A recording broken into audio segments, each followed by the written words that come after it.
Hello. I am here. I was just prepping everything, making sure everything was under the right banner. This game apparently does not like to be under its own banner, which is, a bit of a pain in the ass. But that's fine.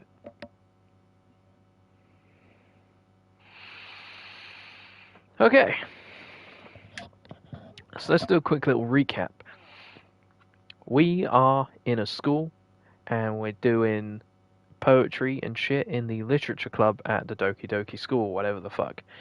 We are trying to get ready for a festival at the moment, and we are going to help Yuri with some stuff, but our longtime friend Sayori has told us how depressed she is and how she regrets having me find out about it. Because she feels absolutely selfish. That's about all we need to talk about, to do with it. What files do I have? Oh, wait.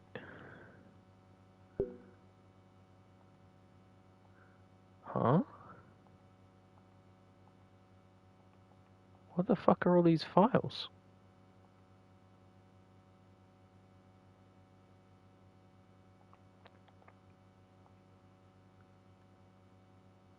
Huh.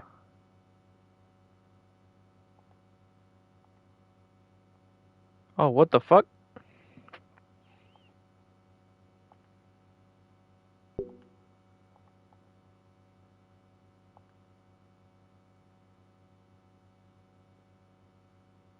It's got all their winning words. Okay. That's confusing.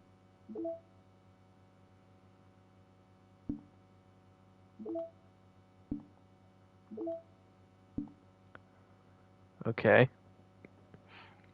Sorry, it just this menu is like, I remember seeing it last time we did it, but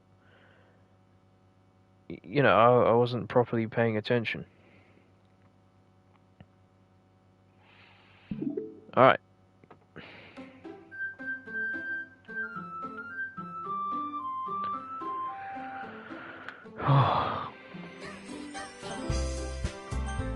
Load game. We are on save 2. Hint, you can use skip buttons fast forward through text you've already read. I take Yuri to my room. The first thing she does is glance around curiously, which makes me feel anxious. It's so clean. I cleaned it before you came over, so that's very considerate of you to do. No. I would be really embarrassed for my room to be a mess while you were here. Well, I do enjoy cleaning. I would have gladly helped you clean. That would be even more embarrassing. Wait, don't look in there. I snatched Yuri's wrist, which was in the process of opening a desk drawer of mine. I'm sorry. I wasn't thinking for some reason. I was just spacing out. It's fine. I let go of Yuri's wrist. She puts both of her hands firmly in her lap, as if making sure she's keeping track of them. So, what should we get started? Yes. I have a few things planned that you can help with. Decorations and other atmospheric enhancements. Atmospheric enhancements? Mood lighting, aromatherapy candles. Oh, wow. I didn't know you plan on taking it that far. Of course. I want to help take our guests to a faraway place. Although many will stop by just out of curiosity. And for cupcakes, I guess. I'm determined to provide an experience that will leave them wanting more. That's great. It's easy to forget that you're a pretty intense person. Intense? I guess that's the best way to put it. Is that a bad thing? No, not at all. It's something that I like about you, actually. Is that so? That makes me feel relieved. And kind of happy. Yeah, no need to be anxious. You can relax a little. Relax? I brought some things for relaxation. I was going to use them during the poetry event. Oh yeah? Like what? Let's see. Yuri rummages through her bag. She pulls out a few candles and a wooden cylinder-shaped object. I did some shopping on the way here, so I happen to have these in my bag. I plan to cover the windows in black paper and use the candles to light the room.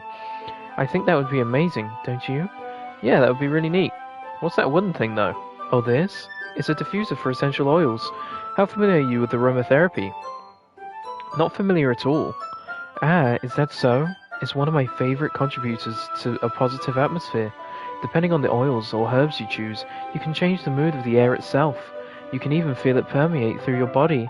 Relaxation, positive energy, romance, reflection. It's almost like magic. Yuri takes the cylinder and pushes a switch on the bottom. In just a moment, a thin ray of vapor begins to spout through a small hole on the top. Wow, that smells wonderful. What kind of mood is that one for? This is a jasmine essential oil. It smells a little sweet and flowery, right? Yeah, that's a good way to describe it. I chose jasmine for the event because it provides more than relaxation. Jasmine enhances your emotions and helps you feel them flow through your body. You feel warmer and your heart pounds more heavily. Don't you think that would be perfect for sharing our poems? It does sound suitable, but you seem to know a lot about this, so I'll trust your opinion with anything. Yuri smiles gently, clearly enjoying herself. She again reaches into her bag and pulls out several spools of thin ribbon. What are those for? Well, did you purchase the origami paper I asked you to get? Yeah, I have it over here. We won't be using the paper for folding origami. What I'd like to do is write a different word on each paper. We'll need about 100 of them. Oh yeah? What will those be used for? Well, I'm going to cut pieces of ribbon to hang from the doorway of the classroom. Then we can fasten the paper onto the ribbons to create a doorway curtain. Wouldn't that be beautiful? It would also catch the eye of those passing by the room. It may attract some to peek inside. That's really creative. I had no idea you'd be so good at this, Yuri. Is that so? Well, I suppose I do get a little intense, as you'd put it. Yuri giggles with red cheeks. Is it just me, or is she more relaxed when it's just the two of us? Or maybe it's the excitement she feels from sharing something she enjoys. Here's a marker, Harvey. You can write any characters you want. I'll help you once I finish cutting the ribbons. Ah, alright. Sitting on the floor together, the two of us get to work. I carefully draw a different character on each paper, doing my best to manage my bad handwriting. Yuri unravels a long strand of red ribbon to her desired length. Then she reaches into her bag once more and pulls out a pocket knife. Eh? The knife is strangely beautiful. The silver handle has an intricate pattern of waves etched into it. The blade itself is gently tinted blue. That's no ordinary pocket knife. It looks really fancy. Well... Embarrassed, Yuri looks away. What is it? You're going to think it's weird. Yuri, whatever it is, I have no reason to judge. To each their own, you know? If you promise you won't be weirded out. Yeah, I promise. Alright. The thing is, I'm kind of into knives. They're just so pretty. I can't help it. I don't know what it is. The combination of craftsmanship and feeling of danger, maybe? What am I saying? Please don't think I'm weird for this. You're laughing at me. Oh, no, I'm not laughing at you. It's just funny how nervous you got about sharing. It's an interesting thing to be into, I guess. But I think it kind of suits you. Suits me? Yeah, it's kind of intense. Besides, it's a really cool looking knife, I can't deny that. It is, isn't it? Yuri relaxes her expression once again. Would you like to hold it? Sure, I'll check it out. Yuri carefully hands me the knife with the handle facing me. I take it and turn it around in my hands. It feels heavy and extremely solid. Where'd you even get a knife like this? Curious of its sharpness, I feel the point of the knife with my index finger. Ow! Harvey! Why did you do that? I didn't expect it to be that sharp. I barely touched it at all. It's my fault. I should have warned you. This knife is extremely sharp. It can cut through skin like paper. Oh, like it's paper. Oh no. A small drop of blood trickles down the side of my finger. Yuri takes my hand and gives the wound a closer look. Ah! She stares at it and noticeably fidgets. If you're squeamish, I'll go wash it off now. Without warning, Yuri puts my finger in her mouth and licks the wound. Hey, yo? Yuri, what the fuck? I did not consent to putting my finger in your fucking mouth, mate. What the fuck? I feel her tongue curl around my finger. Startled, I instinctively pull my hand back. Please forgive me. I wasn't thinking. Yuri lowers her head, her face burning up. Yuri, that's the most embarrassing thing I've ever done. How could I do something like that? I'm sorry. Sure, it was a little weird and it took me by surprise. Well, I guess she was just trying to help, right? Yuri, I think you're overreacting a little. She doesn't lift her head. What if she doesn't recover from this for the rest of the afternoon? Alright, you know what? This might be a stupid thing to do, but I do it anyway. I take Yuri's hand and lick her index finger in return. Harvey, did you really just do that? Now we're even. Yuri just looks at me like I did something wrong. I knew that would be a bad idea. If not for the sweet aroma of the jasmine oil, the air would be extremely heavy right now. You're so weird, Harvey. Yuri giggles shyly. Eh? Yuri calling me weird? I have no response to that. Where do you keep your bandages? Hang on. I need to take my hoodie off. It's kind of warm.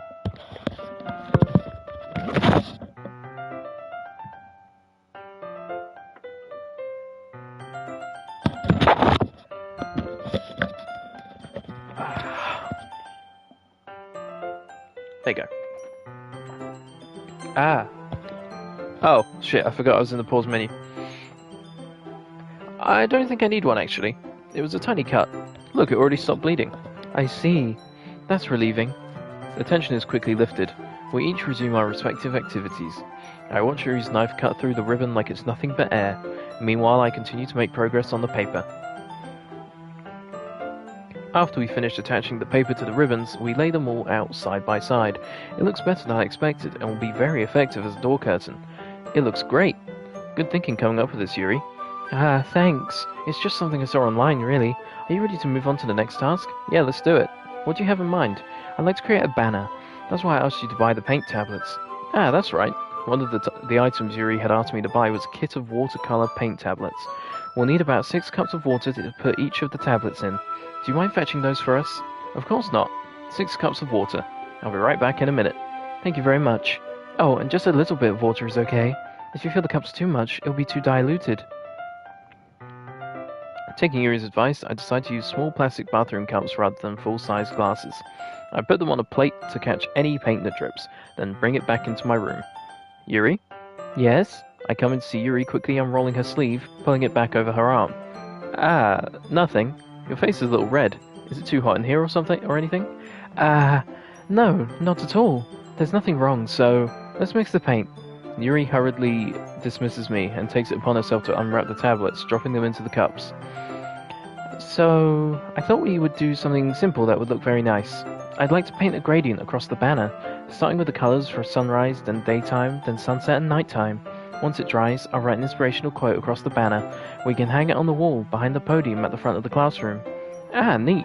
What are you going to write? Well, it will be more fun to surprise you. Yuri smiles at me. If you say so. After rolling out the banner, Yuri and I kneel on opposite sides so we don't get in the way of each other. Yuri uses a brush and adds a few dots of different colours across the banner to serve as a colour guide when we paint. This kind of reminds me of elementary school. Painting on a banner with watercolours feels a lot like the art class projects we had back then. It's relaxing. I'm sorry if this feels too childish. No, I didn't mean that at all. It's kind of fun, you know? Yeah, it is fun. I'm glad you feel that way too. Yuri stops painting for a moment, thinking to herself. For me, I don't need to go out and do crazy things to have fun. In fact, I usually don't even want to. I just like when I can spend time with another person, even if it's something simple like reading. It doesn't even matter if we don't talk much. Just having a friend next to me makes things that feel a little bit nicer. I think that's all it takes for me to be happy. Is that so? Even if Yuri and I are quite different, I can understand where she's coming from. I feel that way about things like anime and games, where simply sharing the experience with someone can make me happy. I think I feel the same way. Yuri smiles gently. I knew you'd understand. Yuri leans over the banner to grab an unused paintbrush, but I move at the same time, causing my head to bump into hers. Sorry. Yuri reels back, and I quickly lift my hands in surprise. Are you hurt? No, I'm not hurt. It's just startled me, that's all. Sorry, I should have asked you to get it for me. It's not your fault. Your face. There are droplets of paint on Yuri's face and neck. Is that something on my face?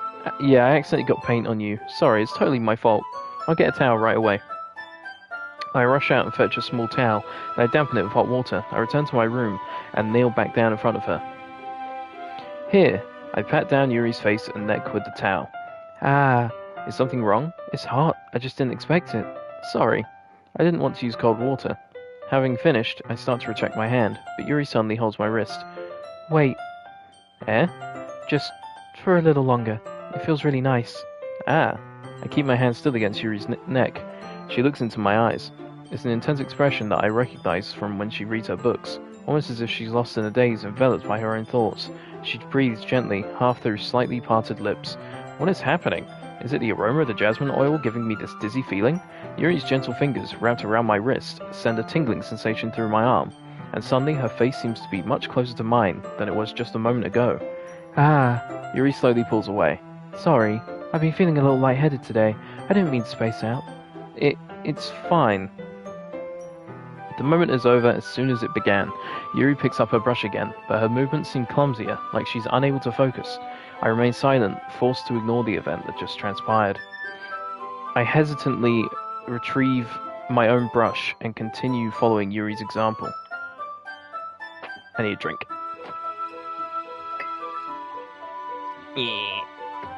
Thirsty.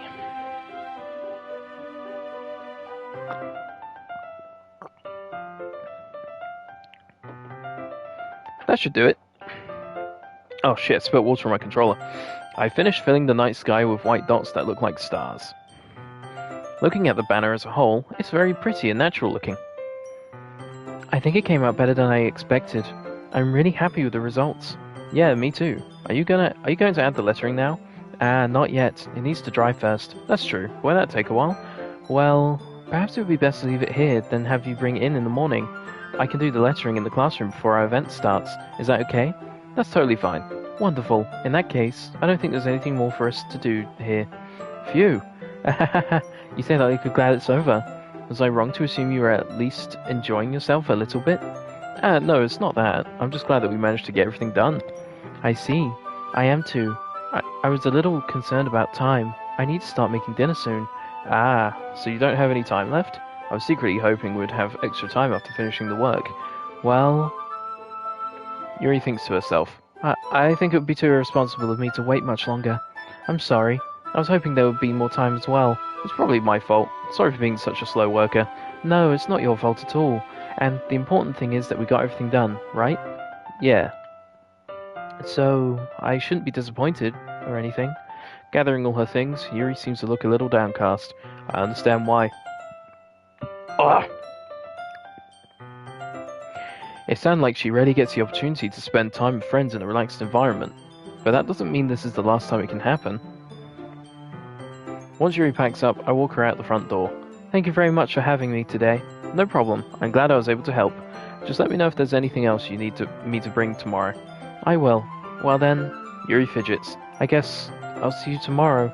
Wait, I kind of say with that without thinking. About today. It's fine we didn't have as much time as we wanted, because we can do this again.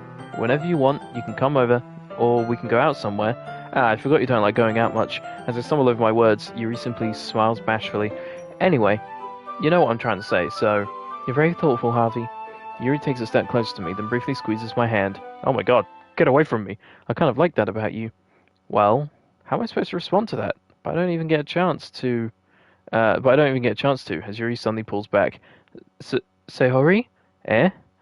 Hi, Harvey. Sayori. Just now we weren't... It's okay, Harvey. I just stopped by to say hi. Well, it's nice to see you. I'm sorry, but I'm already on my way to leave. Oh, really? That's too bad. I'm sorry. But we'll all be together at the festival tomorrow, so that's fine, right? Of course. Sayori beams. Yeah, so I'll see you tomorrow. Clearly embarrassed, Yuri hurries off. Sayori waves goodbye after her. Sayori, I thought you didn't want to come over today.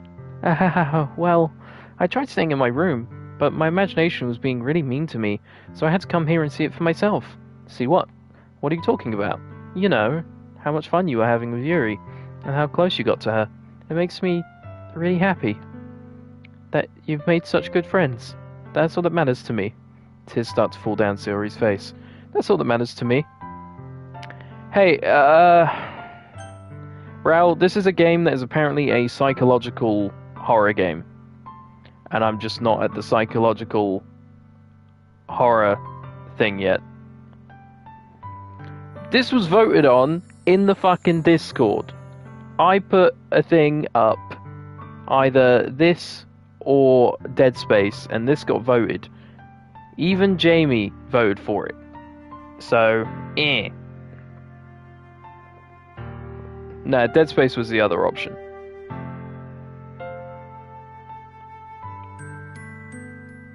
This won by 4 votes and 9 people voted. Ugh. But hi, Georgia. And hi, Ben. That's all that matters to me. Why am I feeling this way, Harvey? I'm supposed to be happy for you. Why does it feel like my heart is splitting in half? Why it hurts so much? Everything hurts so much. This would be so much better if I could just disappear.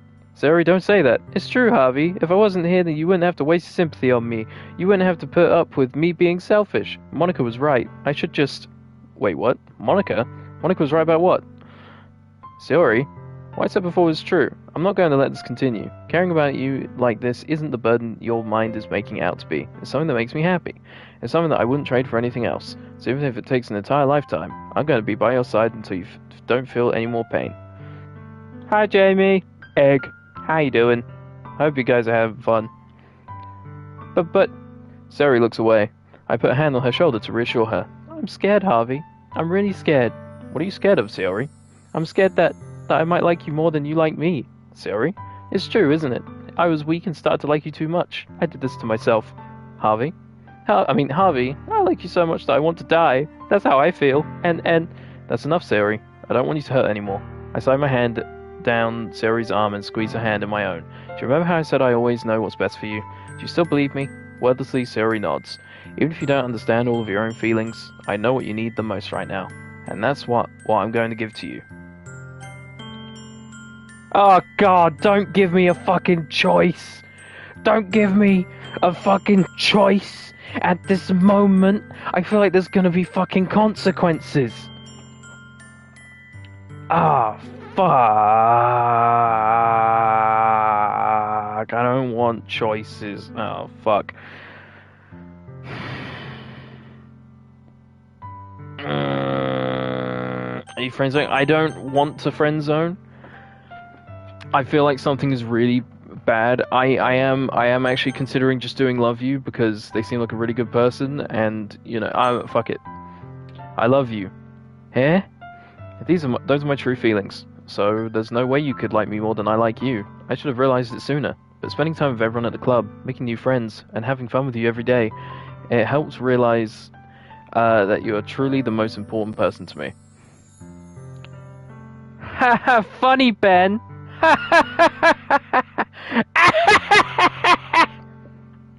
You're a funny guy. It helped me realize that you are truly the most important person to me. That's why I'll accept any of your burdens. As long as we continue like this every day, with you by my side, then I know we'll both be happy. Harvey. Suddenly Sari wraps her arms tightly around me. Harvey, are you hitting on me? Does anyone have that cat throwing up meme? wait, hang on, what's the cat throwing up meme? What's the cat throwing up meme? Hang on. Cat throwing up meme.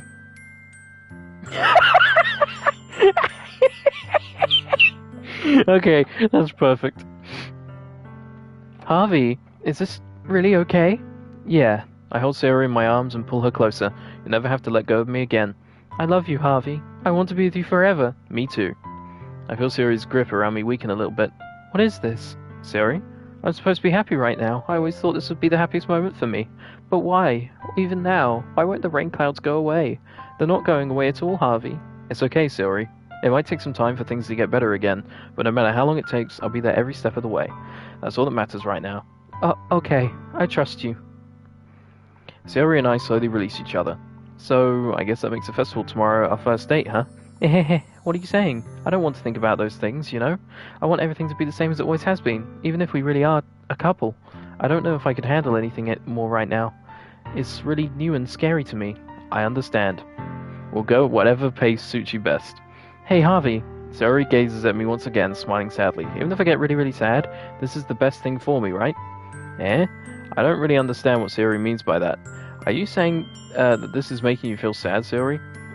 I don't know. I don't understand what I'm feeling. It felt like a bunch of thorns when you told me you love me, but that's why I want to trust you. You know what's best for me. Yeah, I do. That's my promise.